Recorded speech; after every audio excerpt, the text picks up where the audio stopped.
And today I'm going to tell you my top 5 reasons why to buy a Canon EOS R in 2020, and we start right now.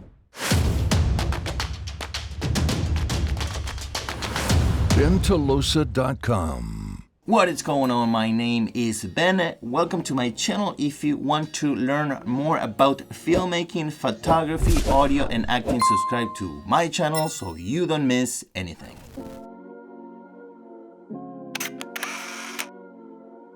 So one of the main complaints on this camera is that when you shoot 4K, it will crop the image. I think it's 1.8 crop factor. A lot of people don't like that. One of the things you can do is to use a Metavones adapter, which will minimize that crop. I think it is like a 0.71, or you can use a wider lens if you're shooting in 4K. But most of the footage I'm going to be shooting is going to be in HD because most people watch the YouTube videos on their phones, and 4K doesn't really matter nowadays. Now, if you're shooting a movie, that's a different story, but for YouTube videos, I think HD is enough. What Mari Hapoya does, he shoots in HD and then he exports to 4K. YouTube will compress that image anyway and will show it to you in HD or 720. It depends on the screen resolution on your device. Alright, so before I start with my top 5, I'm just going to tell you a few minor reasons why I also went with the Canon EOS R in 2020. And a quick random note, all these cameras that you see here, I am going to sell them all because I just don't need them anymore. I have my Nikon D800E, my Canon 5D Mark III,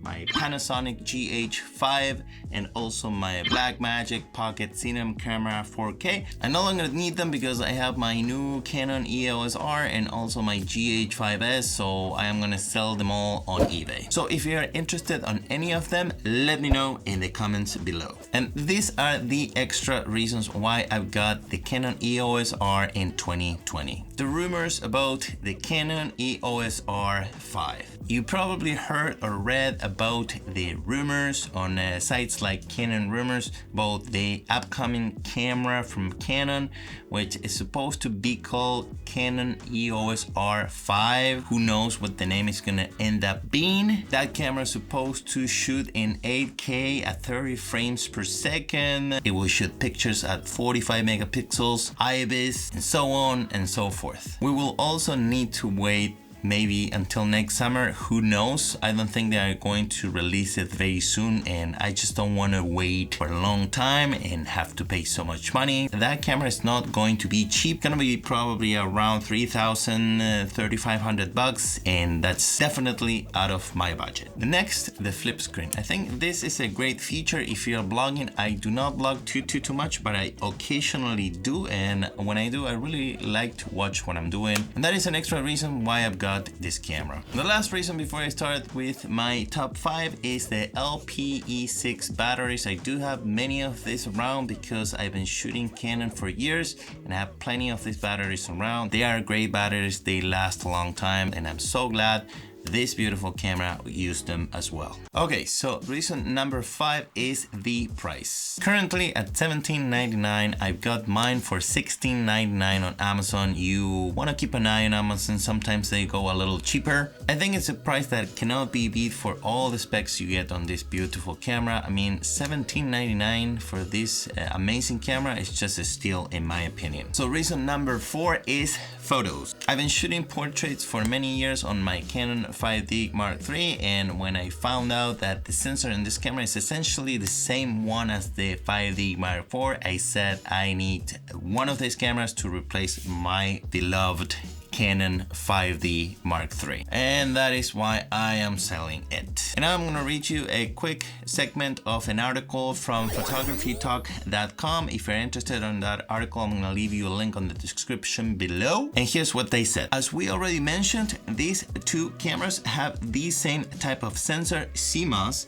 and they share the same resolution, 30.4 megapixels. Additionally, they both feature low pass filter, which means there should not not be substantial differences in image quality between these two models. So if you're interested in purchasing my Canon 5D Mark III, let me know in the comments below. And reason number 3 is the huge Canon library of lenses. I've been shooting Canon for many years, so I do have about 10 lenses, and some of them are prime lenses like this one. This is the 85 1.2 that now I can use with this adapter on my new Canon EOS R. And even in 2020, I still think that this huge library of lenses is a big reason why you should go with the Canon EOS R. Reason number 2 is dual pixel autofocus. I always remember watching Peter McKinnon's videos, and he always talked about the dual pixel autofocus on his beloved 1DX Mark II. So when I learned that this camera uses the same type of autofocus, I said,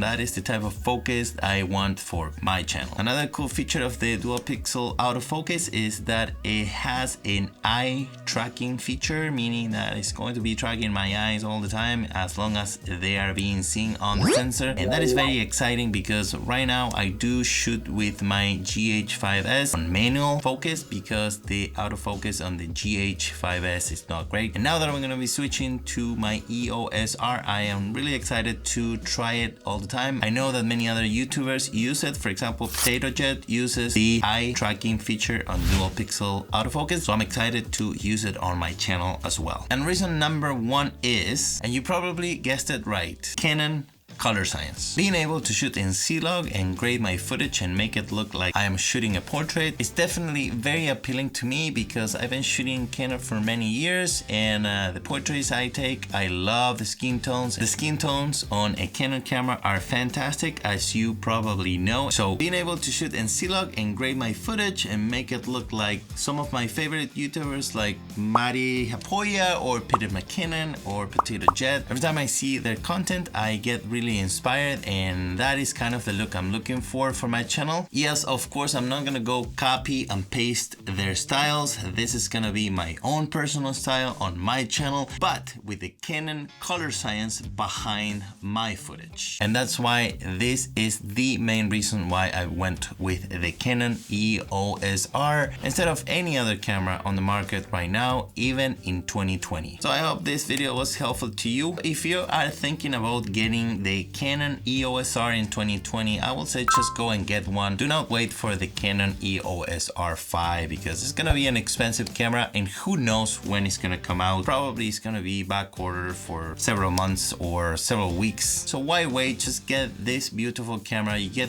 the amazing Canon color science on all of your footage. And worst case scenario, you can sell this camera a few months later on eBay. You lose a couple bucks, but at least you've been using this camera all these months without waiting for the Canon EOS R5. So those are my top 5 reasons why to get the Canon EOS R in 2020. If you have any questions or comments, please leave them in the comments below, and I will do my best to answer them as soon as possible, typically the very next day, unless I need to research my answer, in which case it will take me a little longer. I promise you I will reply to you as soon as I can. And again, thank you so much for watching, and until next time, see ya.